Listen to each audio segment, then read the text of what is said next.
We could all use a little help navigating the news these days. The Consider This podcast wants to give you a hand. 6 days a week, we'll help you make sense of the day's biggest news story and what it means for you in less than 15 minutes.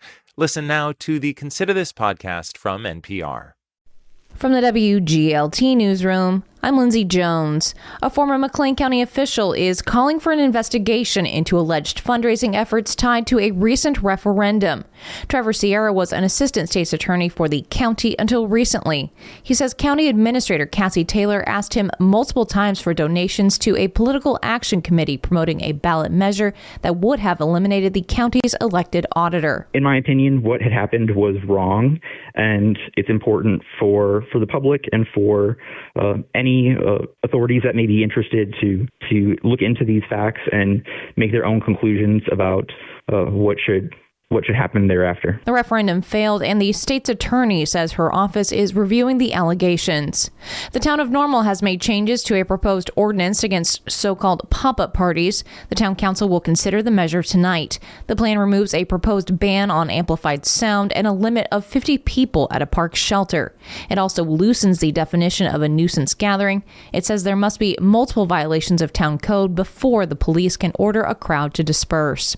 A number of residents had pushed back against rules the town proposed in October. They came after a series of unsanctioned events and one party that involved a fatal shooting. And Goodfield's signature restaurant may be closed, but its status as a busy corner remains. A fire closed the diner in mid-November, but it's still open as a pop-up during limited hours, serving donuts and coffee and selling busy corner merchandise. Owner Derek Vollmer says there's no kitchen, just coffee, donuts, merchandise, and camaraderie. Right now, it's just somewhere to kind of get together. Staff can get together and see each other. Customers can come in and see us. And it's very nostalgic being at the old busy corner where it all started. Vollmer says the busy corner hopes to reopen in mid-January.